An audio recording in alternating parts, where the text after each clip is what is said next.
Good morning, everyone, and welcome. I'm Tracy Strading, Director of the Michigan Assistive Technology Loan Funds at MI-UCP, and I'm happy to introduce Kellie Blackwell, Co-Director for Michigan Disability Rights Coalition's Michigan Assistive Technology Program. That's a mouthful.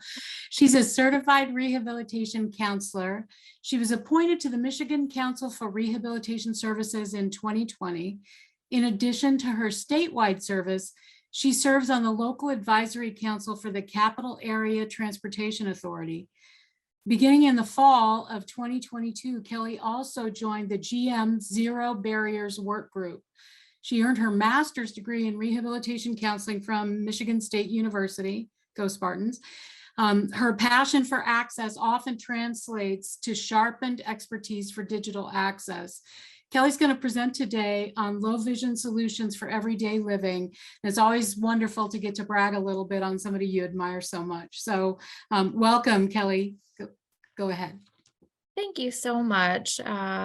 Thrilled to be presenting today, and I will go ahead and get the presentation pulled up here in a moment, but just wanted to add, I am someone with low vision. I tell folks that I am blind. I do have a little bit of vision, but not a whole lot of workable vision. So a lot of these tools that I'm going to be discussing today, I have used or am still using at, throughout as my vision loss progresses. So certainly we will pause from time to time. If you've got questions, I welcome those, and I've got a video, so let's go ahead and get started. Oops, I don't want to share sound. You all don't want to hear Jaws. All right, can I just get confirmation that the slide is up? Yes, it's up. Okay, perfect. So as Tracy mentioned, this PowerPoint presentation is titled Low Vision Solutions for Everyday Living. I am Kellie Blackwell. My pronouns are she and hers.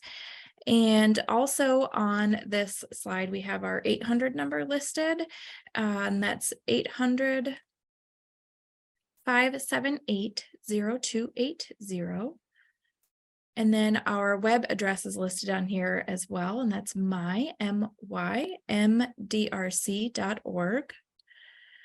And then on this slide, we also have our MATP for short, the Michigan Assistive Technology Program logo, which is, it's not reading it to me, but I know the logo has some orange in it, and it has like a sprig of a plant inside of a bulb that it's kind of like, we think of it as ideas and growth of technology through the years. Okay, so as Tracy was mentioning, the mouthful of Michigan Disability Rights Coalition and Michigan Assistive Technology Program, I have got the MDRC mission up here. It's truly something that is very important to us as an organization, and hopefully you will see this mission in everything that we do. And I'll go ahead and read the mission. MDRC cultivates disability pride and strengthens the disability movement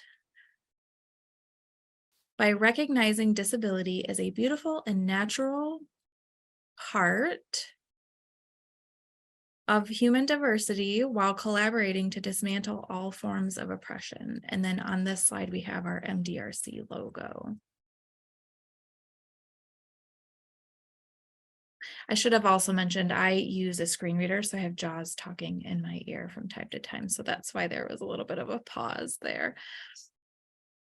So I've moved on to the next slide, and I just have a brief overview of what assistive technology is. So certainly I'm going to be speaking a lot to low vision assistive technology today, but our program addresses many different areas for assistive technology.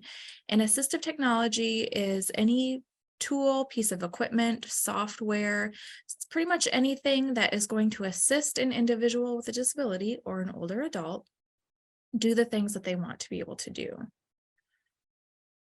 And we like to say that when you think about technology, technology can often make things easier for everyone. The difference is that assistive technology opens up possibilities for those with disabilities and for older adults. And then on this slide, we have some kind of low tech options for assistive technology. There's a pill organizer. And then each day is a different color. We have a doorknob gripping device. And then there is a picture of an older adult walking outdoors on a sunny day using a walker. I'm going to go ahead and move to the next slide. So I'm just going to go through this quickly so that we can get to the low vision stuff specifically, but I think it's always important to highlight the different services that the Michigan Assistive Technology Program does, in addition to connecting folks to resources like Tracy at UCP.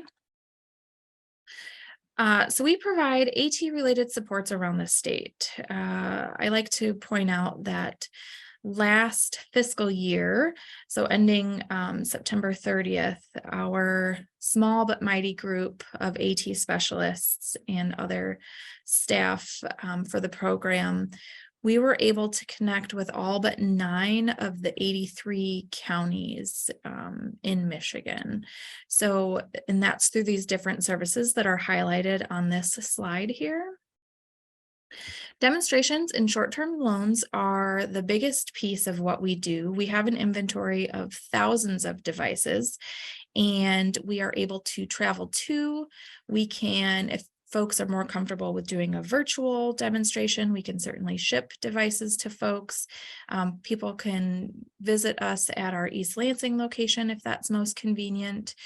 So whatever works best for the person, we are going to have a hands-on demonstration of the devices that you choose and that we bring out to show. And you are going to be the one to make the decision on whether or not a particular device works for you. And then as part of the program, we have short-term loans, and that means that most of our devices are available for, it's usually around 30 days, sometimes a little bit longer, a device so you can really truly try it out in your own environment to see if it's going to work well for you. We provide awareness, and that could be through our social media at different events where we might have a booth, just different things like that. We provide trainings similar to what we are doing, or exactly what we are doing today. And we do these also through our Tech Tuesday trainings that happen usually once a month. And then there's the loan program that Tracy facilitates if folks need assistance with purchasing any assistive technology equipment. Tracy is going to be your resource for that. As the scope of the AT program, we are not able to purchase items directly for individuals. We do not sell any of the equipment. And what we like to say too is because each of the AT specialists are individuals with disabilities. So the program is for people with disabilities by people with disabilities, and is also for their allies and other organizations and places that support folks with disabilities.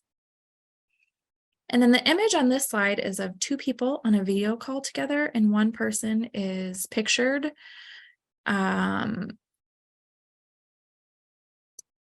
So one is on the computer monitor and the other is appearing to be seated in their home. Okay, so what to expect for the low vision talk today? So we're going to go over just very briefly some common vision issues. And this is not medical, I will say. And then go over different types of magnification options and then how they work. Low vision items for the kitchen, that is a huge area that we get questions about. And then low vision items for other areas of the home. We'll go over a little bit of high-tech stuff. And then I've created a slide that just goes over a few tips and strategies that I have found for myself that have been helpful. And then resources. And actually, Tracy has put a link in the chat to the resource guide that has been created. And then the image on this slide is of a notebook that says today, and then the numbers 1, 2, 3, and 4. So I'll go ahead and move on to the next slide. Okay, there are, just as any one of us has our own unique experiences, vision issues can present in a variety of ways. And some of those might include, maybe your vision experiences is that you have a color blindness. Maybe you have central vision loss, and that could be caused from a variety of different things. And then not being able to see things out of the corners of your eyes, so to speak, or the outer edges. So that's peripheral vision loss. And then there's night blindness. So, I think of people when they say, oh, I no longer drive at night, or when it rains, or, there's bright headlights, it's really difficult for me. So think of those kinds of things, and even a little bit more than that. And then blurry vision. So these are the top reported vision issues. And then what those medically are related to, we're not going to discuss that, but that's just kind of a very brief overview. And then the image on this slide is of an artistic eye. Okay, I'm going to go ahead and move on to the next slide. Okay. We're going to talk about magnification in detail because this is probably the #1 question that gets asked when people contact the program. They first want to know what kinds of magnification are available. So I'll just go through this list and then explain their differences. So handheld and stand magnifiers. So a handheld is just kind of what it sounds like. I sort of picture the old Sherlock Holmes sort of appearance with the magnification held in the hand, and you're looking at something. Stand magnification is where the magnifier is similar in size to the handheld, but the intent is for it to be used directly on the text that you're trying to read. So you wouldn't lift it up because then it would look all distorted. There are bar and paged size magnifiers. Bar magnifiers generally magnify 1 to 2 lines of text at a time, depending on how long that line of text is. And again, it's used directly on the text that you're trying to read. Page size magnifiers, that is going to magnify an entire page. And then there are video magnifiers. This could be handheld video magnification or desktop. So if you picture the handheld, they kind of remind me of, they're thicker than a smartphone or a digital camera. They're kind of that size. They have a variety of screen sizes depending on what your needs are and what your price point will be. And then they have the ability to change magnification. So for example, in our inventory, we have a handheld video magnifier known as the Looky Plus. And with that, you can change magnification 2 times magnified all the way up to 20 times magnification. And then you can change the color contrast of what you're viewing as well, as long as a couple of other features. So the difference is the price. Obviously, there's a lot more flexibility when it comes to video magnification. With the handheld and the stand magnifiers, you're just going to get one option. So you might have a 2 times magnifier, a 3, 4, 5, 6. I've seen them go all the way up to 13 times magnification. In our inventory, we have 3, 4, and 5 times magnification for the standalone magnifiers. And then there are lighted and non-lighted magnifiers. When I was using magnification, for my personal experience, I found that lighted magnification worked best. For some folks, that doesn't work as well. And then there are certainly magnification software and then apps. So think computer software, and then certainly there's all kind of apps. And then even built into your smartphones and tablets, whether it be Apple products, so iOS or Android, they all come with accessibility features built in now, which is fantastic. So the images on this slide are of different magnifications. So one's a bar magnifier, the bar magnifier actually also has a built-in LED light, and then there's a handheld page magnifier. And then pictured is also the magnification settings in an iOS device. All right, I'm going to move to the next slide. Okay, this is probably the number one question I get. Can I get a larger viewing area if I need more magnification? So when choosing magnification, it is not always possible to get a larger viewing area when you need more magnification. And we're going to go into why that is. But just know the more magnification you need, the likelier it is, the smaller the viewing area that you will have. And then the image on this slide is someone holding a magnifier up to their mouth that is smiling, and it's looking larger because it's magnified.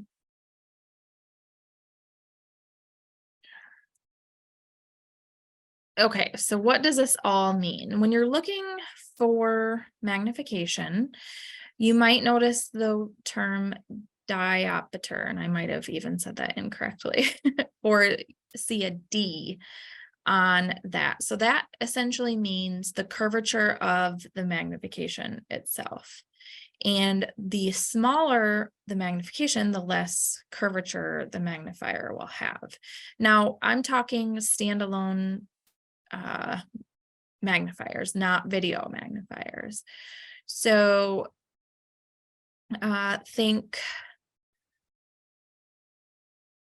2 times magnification, you're going to have a fairly large viewing area. Those page size magnifiers generally don't go beyond 2 times magnification, because the larger you go with magnification, the less you are going to see within that viewing area as well. So if you need 5 times magnification and you're highlighting a word like magnifier, you might see MAG, just as an example. If you've got the 2 times magnifier, you potentially are seeing the letters MAGNI, just as an example. And then I have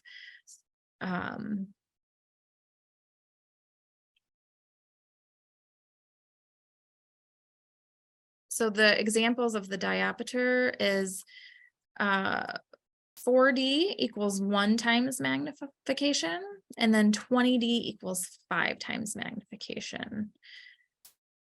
And then the image on this slide is curved lines representing the diopter up to 15.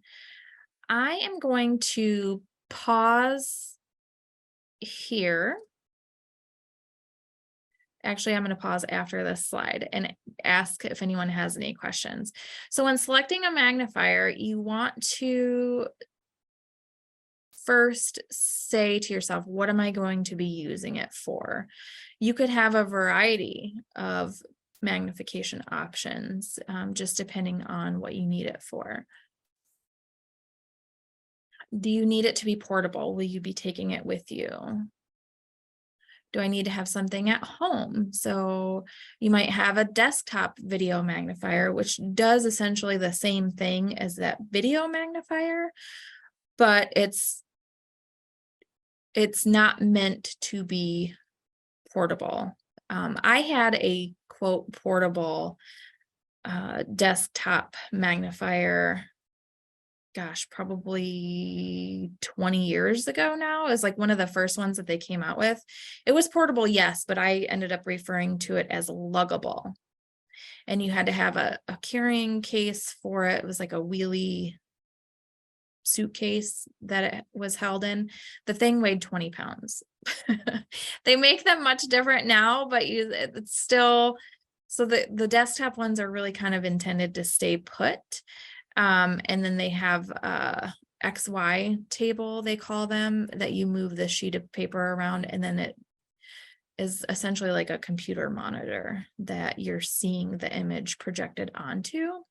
So are you going to be using it at home? What are you going to be using it for?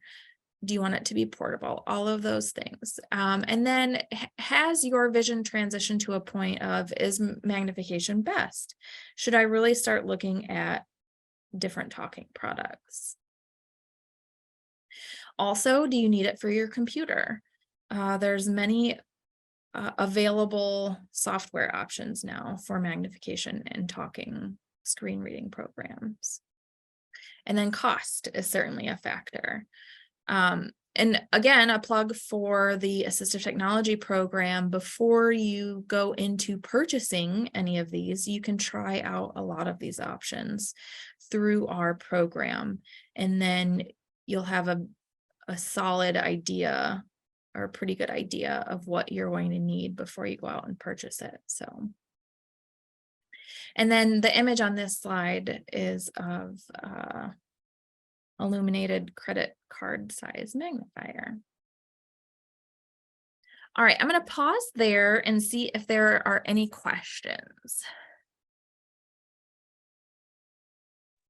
So we have a comment. Scott said the lighted magnifying glass is ideal.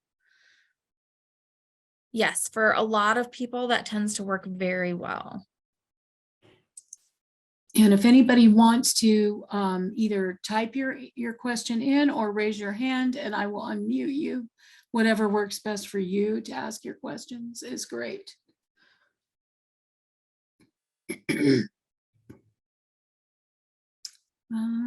Not seeing anything. While we transition to, I'm going to have Tracy pull up a video. So I'm going to stop screen share. And then I've got a video that I found, and this video is also linked in the resource sheet. And there's a couple of other videos in there as well, but this one really goes over the differences between the different magnification options. And I will say the individual, for those that follow different folks on YouTube, I would say he's pretty recognizable. It's Sam from The Blind Life. He has a lot of different videos on YouTube. He also has a very strong opinion on the page size magnifiers. I don't share as strong of as an opinion, but it's worth noting that, you know, is the page size magnifier essentially something that you could pick up anywhere at like a Target, Walmart, bookstore, wherever? Is it going to really meet your needs? So. Okay, I'll get this. It's ready to go. I'm going to play it. All right. Hey guys, it's Sam with The Blind Life. So today we're talking about magnifiers. I'm going to give you a little bit of information about them and tell you how to choose the right one for you.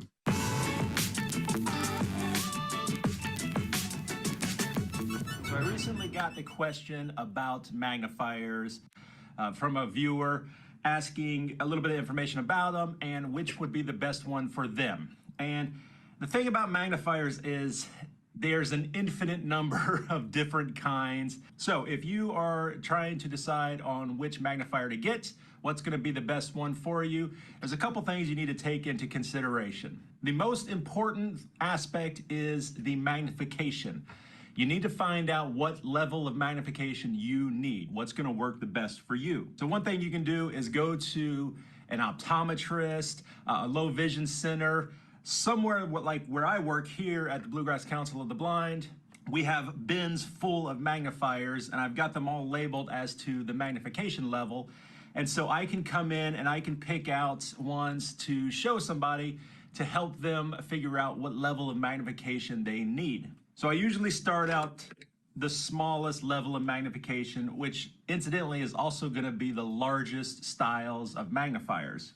These are the kinds, the old Sherlock Holmes style, the big round ones that you're going to be able to find at big box stores like Walmart, Target.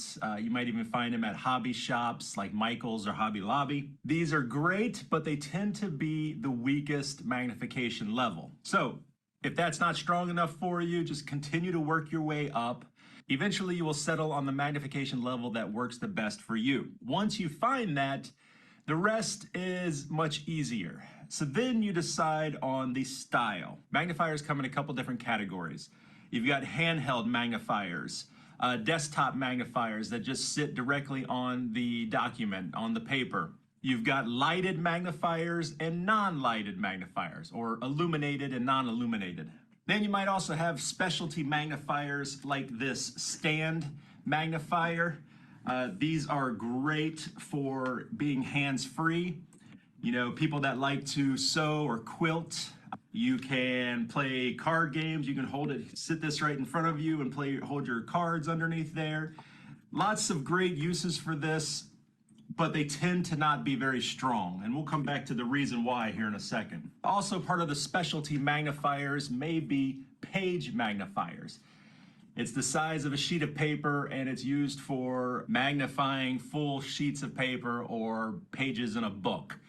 Now, I will tell you guys, never get the page magnifiers. They're terrible. They don't work. They use this ridge system to do the magnification, and there's just all kinds of glare and distortion, and they don't magnify that much. So I really recommend not using page magnifiers ever. Now, something else to consider would be a round magnifier or a square or rectangle magnifier. This is also a personal preference.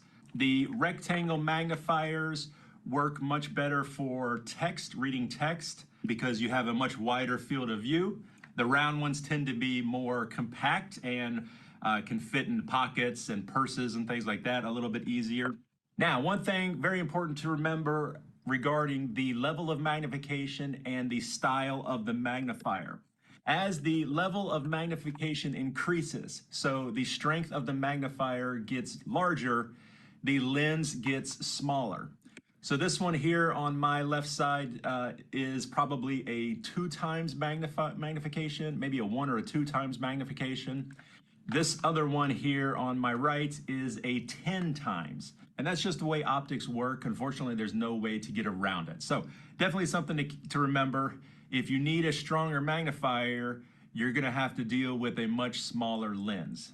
So that's why I say that these large magnifiers that you can buy in stores like Walmart or Target, chances are for most of the people watching this video, they're not gonna be strong enough. You're gonna need to go to somewhere like Amazon or Maxi Aids or LS&S to get a quality magnifier that's gonna work the best for you. Now, if you get to the point where you cannot find a magnifier strong enough, say you need a 10 times magnifier, but this lens is just way too small for you, you can't work with it, then we recommend you go towards electronic magnification. And the first step would be a small portable digital magnifier. This is my Ruby. I've done a video about it before. It's a 5-inch screen, works really well. Generally with digital magnifiers, you have like a 2-inch screen, a 3-inch screen, 5-inch, 7-inch, 10-inch, 12-inch. Those are the standard sizes for screens. Of course, the larger it gets, the less portable and manageable it tends to be, but you've got a nice big screen that you can magnify. So there's kind of a trade-off there. After the size 12, you're getting into the desktop digital magnifiers, the desktop reader, CCTV range of magnifiers. So hopefully that helps give you some information about magnifiers. There's a lot more to it than just what I'm giving here. You can you go get ahead into and stop diopters the and all video, these things. Tracy. If you want Okay, I just want to pause for just another moment. And while I'm getting the PowerPoint pulled back up, if anyone has any questions that came up during that video, just let me know. I'm happy to answer those.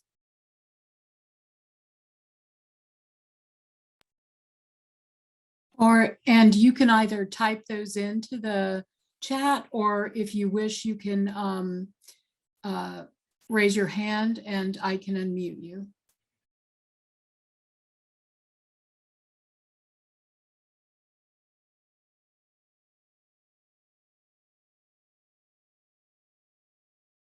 Okay, I'm not seeing anything. So. Okay. All right. So another hugely popular area where folks look for low vision solutions are for the kitchen. I use a lot of this stuff, and this is just like scratching the surface. There are so many things that are available now. I will also say outright that I do not enjoy cooking necessarily. Has nothing to do with my low vision. I just don't prefer it. I cook simple things and I'm totally fine with that. But certainly I've had to transition to using more and more tools in the kitchen as my vision loss has progressed. For safety reasons, for a lot of it. So let's talk about some of the things that are listed here. Large print or tactile measuring cups and spoons can be super helpful. I have transitioned away from the larger print ones, and if I need, I don't have any tactile ones personally, but again, I cook simple things. I'm not a chef or culinary expert by any stretch. So I have just remembered, okay, I've got the 1 cup. I know exactly what that is, the half cup, so on and so forth. So bump dots, super low tech, but super helpful. You can get an entire package of bump dots for like $5. And you can get them in a variety pack. So they come in just different colors, shapes, and sizes. Or if you find one that works best for you, you can get those in their own packaging. But they offer an adhesive back and then a raised bump, and they can be square, circular, flat and circular, more textured. There's so many different options for bump dots. You can even make your own bump dot. When I moved into my home, I've been there for 2.5 years now, but when I first moved in, I could not find my bump dots. And my sister just happened to have her like craft stash. And she had these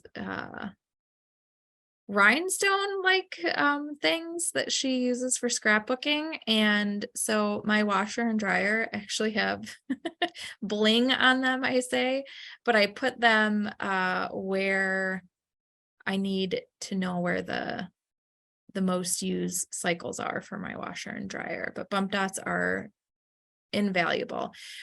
You can get like felt dots actually from like craft stores, the hardware store. Think of the little feet things that you can put on your electronics or the backs of your cupboard doors. It's really just to give someone a tactile way to feel where because everything seems to be flat panel now. So think of dishwashers, microwaves, even some stoves and ovens and things like that. So really simple but effective.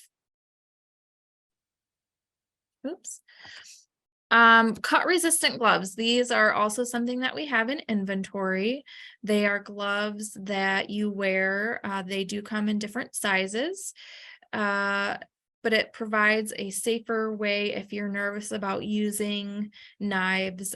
You can put these cut resistant gloves on while you're preparing your food, and just adds a little bit of safety there. A food processor chopper We have a couple of these in inventory, one of which does not use any electricity at all. It's the Veggie Chopper by Chefin, I think is how you pronounce it.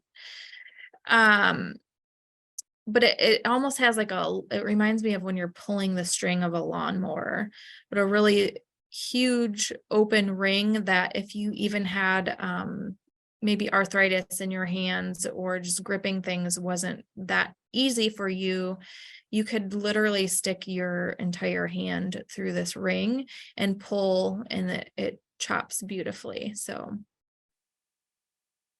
the Pen Friend or other labeling systems. The Pen Friend it uses RFID or radio frequency identification, and it's a recording device. And so you would put a sticker on what you needed to label, and then you use the Pen Friend.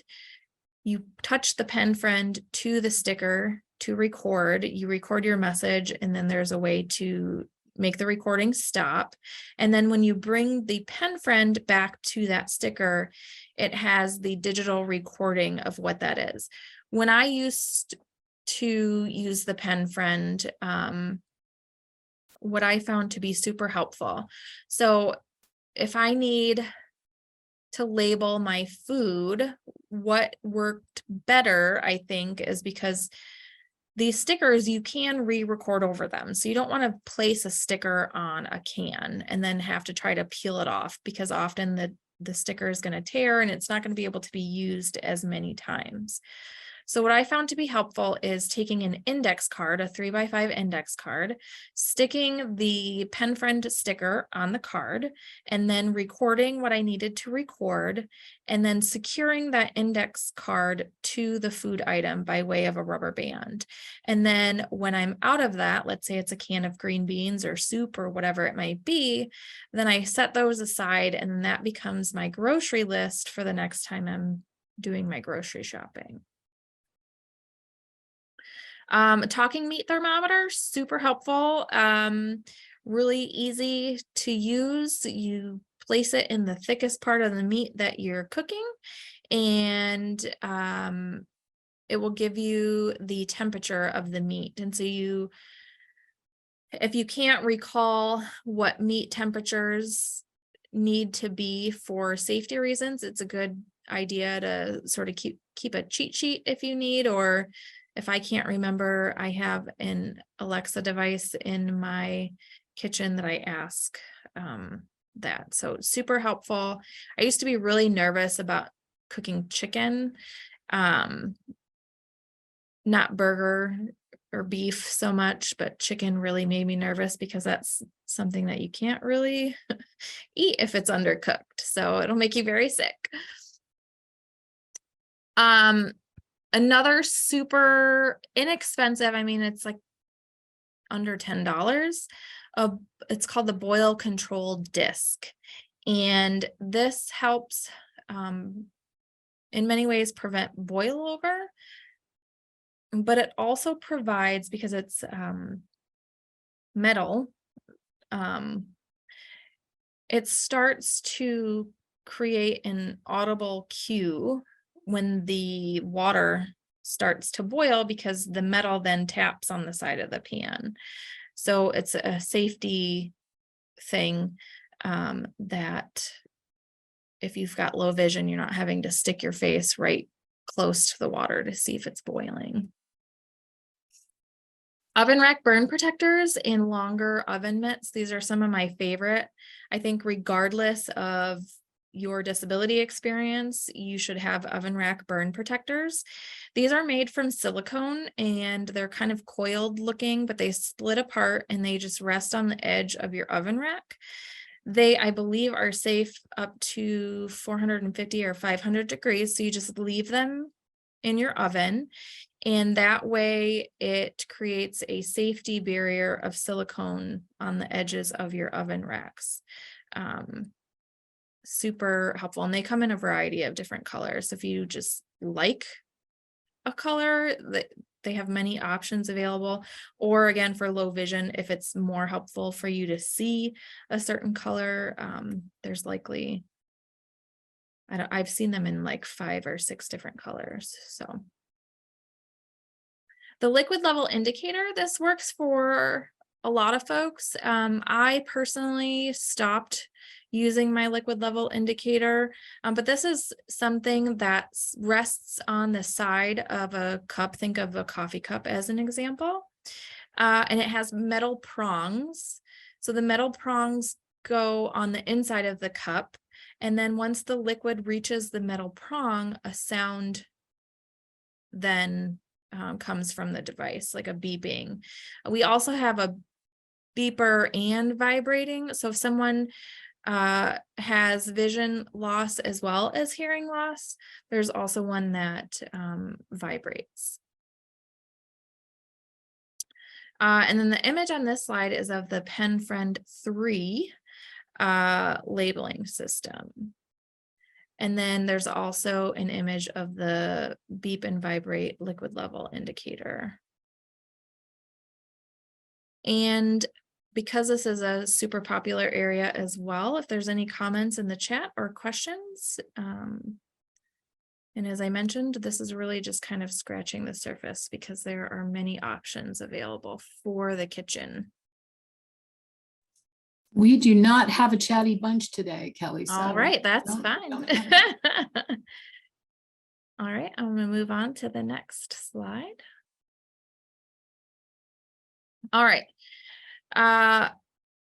Some low-tech options for other areas I've highlighted here. Bold writer pens can be helpful for folks. It's essentially a Sharpie, but it really doesn't bleed through quite like a Sharpie does. Dark lined paper is another thing that is an inexpensive way. I have stopped using magnification to write. When I started noticing that my lines of writing were running into one another, and then I couldn't read my writing any longer because it was so jumbled, that's when I stopped using these tools, but they can be very helpful, and they're very inexpensive. Large print or talking clocks, again, super helpful. For those that maybe don't have an Alexa device or a smartphone, these can be very inexpensive, effective ways, because sometimes you just want to know the time, or sometimes you want to know the date, and often clocks have both of those features built in. Lighting can be super helpful. We have a couple of different options available in our lending library. The few options that we do have are portable. If you want a heavier duty option, like OTT is a company that makes a lot of lighting options. What we found for demo purposes, and because we ship a lot of our things to folks, OTT lights are not the greatest for shipping back and forth. So we do have, like I said, a few portable options that are desk lamps. And I actually like those too, because one of them actually folds up like an accordion and can fit in your pocket. So if you do feel like you need lighting throughout different areas of the home, or even when you're out shopping, this essentially you could throw in your pocket or your purse or whatever and take with you. It doesn't work for everyone, but again, that's what's great about our program and checking out the inventory, is you can try these things out and see if they work for you or not. So color identifiers can be helpful. I have not had success with color identifiers that come in the way of an app. They have a tendency to be not very accurate. I don't know if anyone else wants to add their experience in the chat, but you can get some pretty wild responses, in my opinion, from using apps. The one color identifier that we have in our inventory for folks to try out is the Colorino. It's been around for quite a long time. It's about $140, but it's a smaller handheld device. It has 2 buttons on it. You hold the device to your clothing. It has to be touching your clothing, or it doesn't have to be clothing, whatever you want to know the color of. And then you press the button closest to the side that's touching the item that you want to know the color of. And then the other button is for light detection. So if someone is totally blind and wants to know, for example, did I leave the lights on, or did the lights get left on in this room? So they could use this, and it emits kind of a terrible sound. I think it kind of reminds me of a fax machine from back in the day, but it will let folks know that where the light source is, if there's any. So we have a question. Mhm. Jeffrey wants to know, can different lumens or colored lights help and or make a difference? Yes, it's all going to depend on individual experience and preference.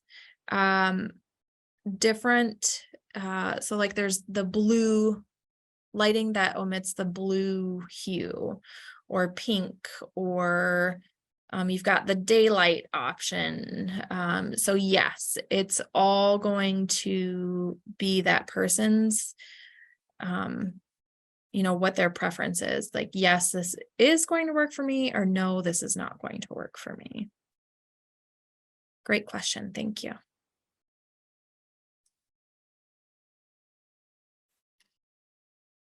Okay, I don't see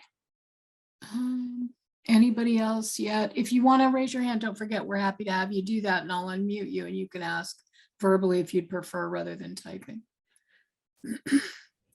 And then the last thing I have in the list is a talking scale.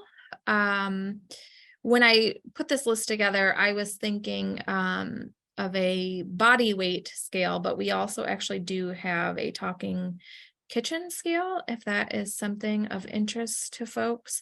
But this, it's kind of just as it sounds. You step on the scale, you wait a moment, and then it gives you your weight in a verbal cue. And they have bilingual options. The one that we have is in English and Spanish. And what I have found, so the one I have at home, I purchased, it was a less expensive option. And when I got it, I thought, okay, well, this works okay, but it's not necessarily great. And the reason I say that is because the area in which you have to stand is pretty small. So if you have concerns about balance, or if you just have larger feet, I don't know if the scale that I have at home would be the best option, but the one that we have in our inventory has a nice wide, sturdy base on it for folks to try. And then the image on this slide is of the color Reno color identifier. I'll go ahead and move on to the next slide. All right, moving into low vision AT for the computer. Now, these can be things that are built in already, or things that you can accessorize your computer experience with. So you have large print keyboards, and these are pretty standard now. We have a few options to choose from in our inventory. You can choose black background with white lettering, black background with yellow, yellow background with black lettering. And the keys, I would say, they're often the same size key, but the letter is larger, or they have ones that the keys are slightly larger, and then the print on the key is larger as well. Larger monitors and adjustable monitor stands, but keep in mind that for your personal experience, a larger monitor may not be what you need. Just because if you get a larger screen, you may still have to be moving your neck in a way that is not really all that comfortable for your body. So just keep that in mind, that that may not be the best option. Now, the adjustable arm, think of, so if you're a confident typer and you don't need to look at your hands, you can essentially have your keyboard directly in front of you or on a tray underneath your desk where you don't have to see it. And then you can adjust your monitor on this arm and bring it closer to you and angle it in a certain way so that it works better for your vision and your body mechanics. I can't stress enough, when I was using magnification and sort of transitioning into using magnification, you quickly find out the feel of your body after having looked at something. Are you bending in a way that your back is now hurting or that your neck is hurting? So just keep those things in mind. Adaptive software. This can be screen magnification or screen reading program. And this is built in, or you can purchase it separately, or they have what they call open source options that are no cost. So the bigger name in this arena that is purchased software would be JAWS or Zoom Text, and then the combined software that includes both of those options is called Fusion. And depending on the different versions, those can be, you know, anywhere from about the $600-800 range all the way up to $1,100, $1,200. And then of course they come out with new versions every year, not at that price point, but and then there's NVDA, which is an open source screen reading software that is available to folks at no cost. There's other options as too. I'm just kind of mentioning the bigger ones. And then, as I mentioned, there are built-in options. So with a Windows PC, you're going to have magnifier or narrator. So how you go about finding those on your computer is, I just recommend that people bring up their search feature. So by pressing the Windows key or clicking in the left corner and bringing up that start screen, you can type in magnifier or narrator and it will come up and you can check those out. Same thing with like Chromebooks. They all have accessibility features built in.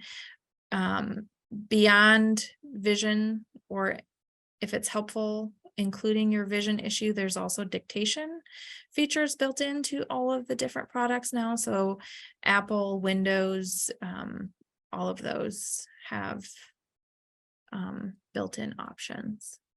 And then I have on here OCR, or optical character recognition. And this is the ability to scan a document and then the technology that's needed to have it then read out loud.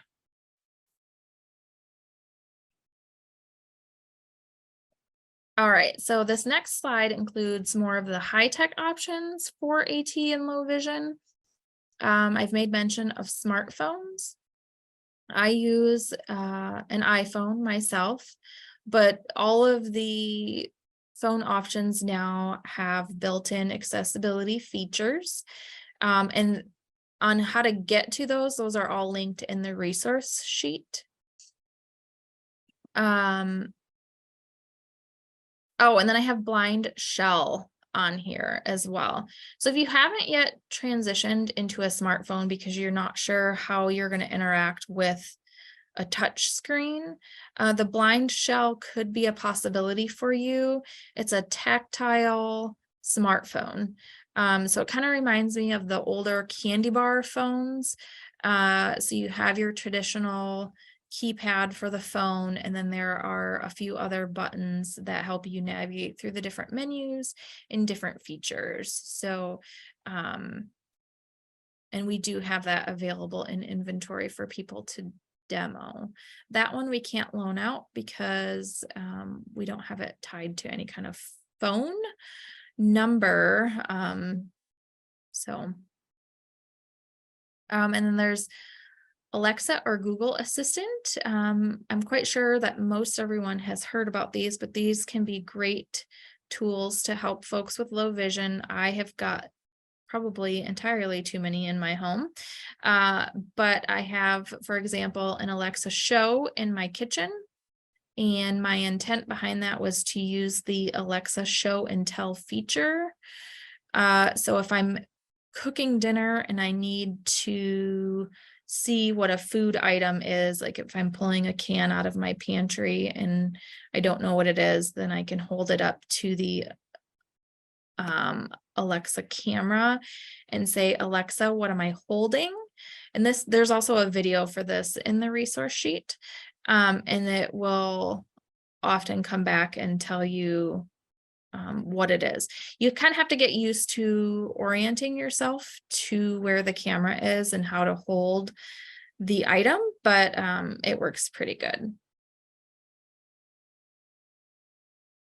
And then I have listed here smart home technologies. So you certainly have the thermostats. So I'll just use myself as an example. I have my thermostat. I use a Nest thermostat and I have it connected to my Alexa. My microwave works with Alexa. So I just have to say things like, going back to the thermostat, Alexa, what's my thermostat set to? And change it that way if I need to. You can certainly program it so you don't even have to mess with it at certain times of the day. My microwave, I just have to say, Alexa, run microwave for 30 seconds or whatever. And then I have the Tovala listed here. This is something that we have in inventory. We also have a couple of other smart oven options available for demo. I personally like the Tovala. It's really easy to operate from an app on your phone. The buttons are also very tactile. So if you needed to use the oven, let's say your Wi-Fi went out or something and you could only access the oven by way of its buttons, the buttons are fairly tactile and easy to navigate. But they also have a food subscription option. So similar to like HelloFresh or those other food service, they have the ability to order meals through them. And when I order them, I get 6 meals a week. I haven't ordered them in a long time, but what it does is it comes with a card in each meal and you scan the card. It has a barcode on it. And then it gives you step-by-step instructions in the app on how to prepare that meal. And then after you do the minimal prep of the meal, you stick the meal in the oven and press start, and then it just knows how long to cook it. Similar to other things, so I cook chicken in there now with my Tovala. It has a recipe for chicken. So I just prep the chicken, put it in the Tovala, press the thing for chicken, and then it just knows how long to cook it. So and then I have OrCam listed here. In the resource sheet, there's also a video on OrCam. We do have the OrCam MI as well as OrCam Read available for demo. But this is a camera that you put on a set of faux glasses, or you could even use your own glasses. But it magnetizes to this strip that you put on your glasses, and it uses the camera. And it does take a lot of practice, but there are voice commands as well as hand gestures that one can use to get the OrCam to read different things in your environment for you. And then linked on this slide is a video. I'm not going to show the video right now, just for time purposes, but it is something that we have in our inventory for folks to try out. And it is rather costly, so I encourage folks to try it out before purchase. And then the Read, if you have low vision, you could potentially get away with getting the Read, and that uses, in my opinion, you have to have some sight. because it uses a laser like light that when you point it towards a page, as an example, you want to make sure that all that you want it to read is within this laser light box that it shows. And then you press the play button and it will read it.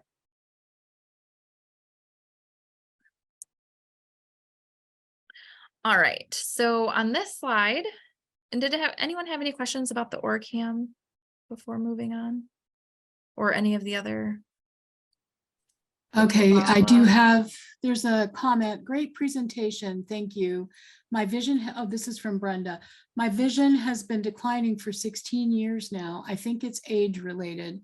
I wear bifocals, but I still have vision issues. I think it's time for new glasses, she says. Potentially, yes. And it could mean just transitioning to whatever you're comfortable with, some of these different things. And maybe this tips and strategies slide will be helpful as well. This isn't really necessarily related to AT, but it's just different things that I have found to be helpful. Not that, full disclosure, not that I always follow these, and that's when I get myself into trouble, but having specific places for things, and this is what I joke about because I can't tell you how many times I've asked my 14-year-old son or my husband, have you seen my shoes? So having them in a specific place, your keys, think all of those things, your phone.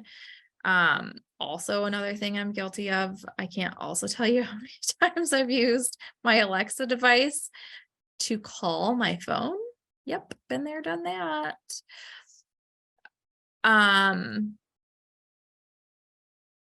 Oops. I organize my clothing in my closet very specifically. So not necessarily by color.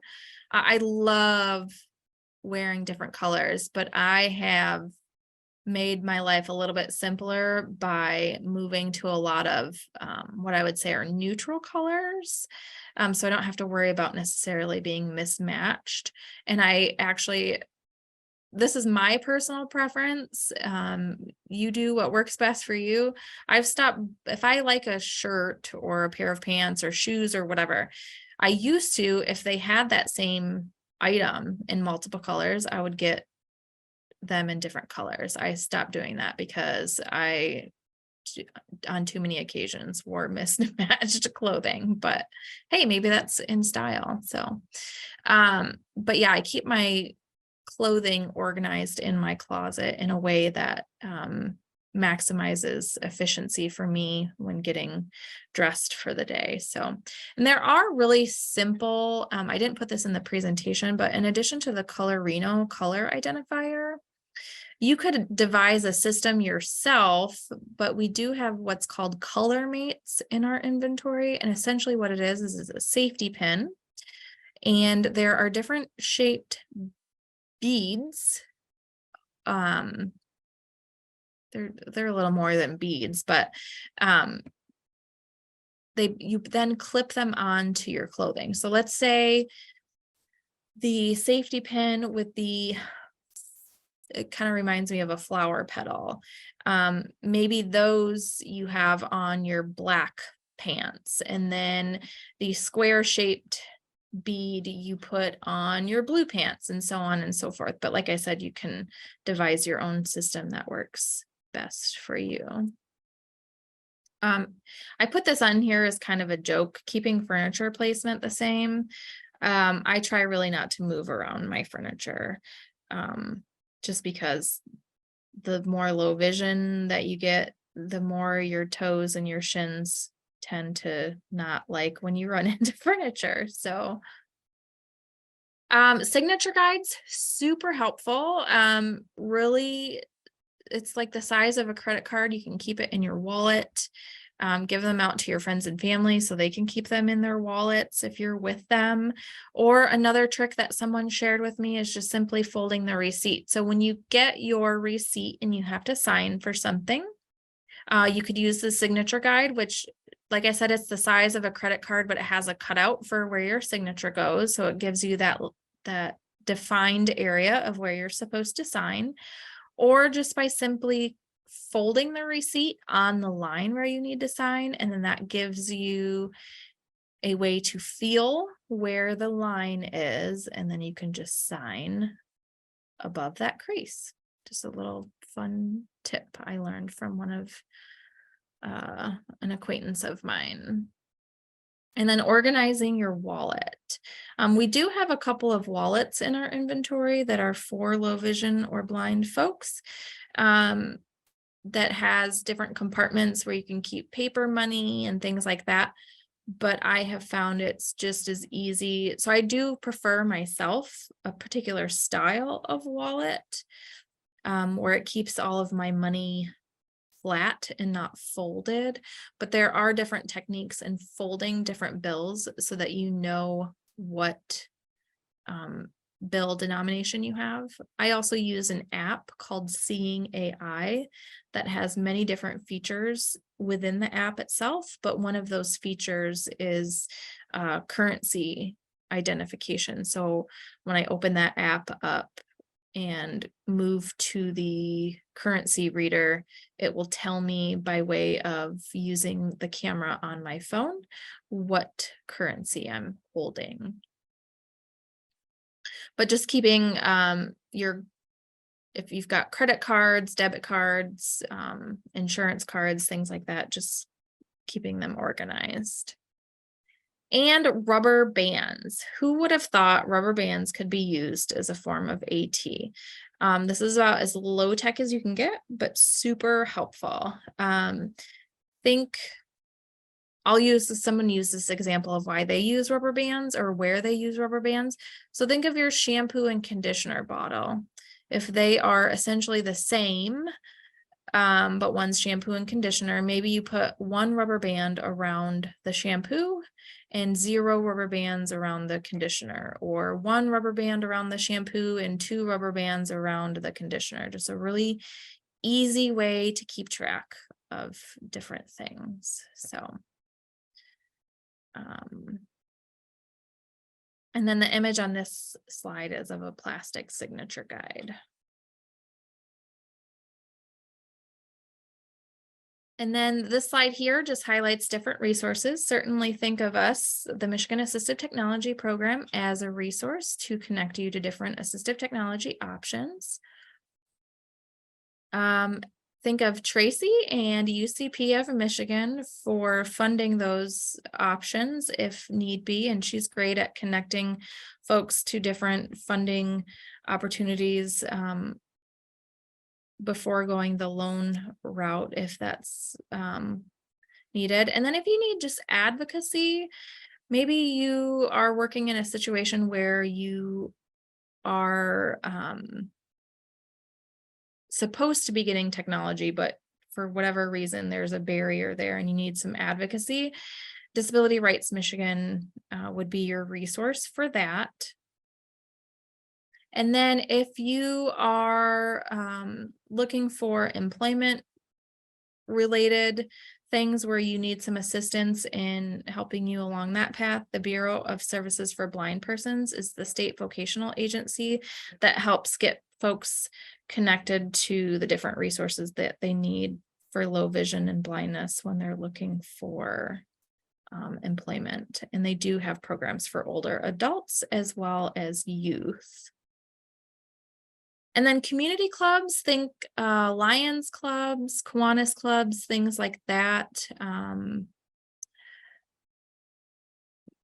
Is March of Dimes still around? That was a resource I used when I was growing up for just different things, just as a resource primarily for funding. Or there's a Lions Club near the Detroit area that has used equipment for low vision that they like to just give to folks if they need it. And then I have on here different vendors, such as MaxiAids or Amazon, and these are all linked in the resource sheet, but MaxiAids is one that I use often, the LS&S products. is another that I use, and then Independent Living Aids is one that I use, and then Amazon, of course.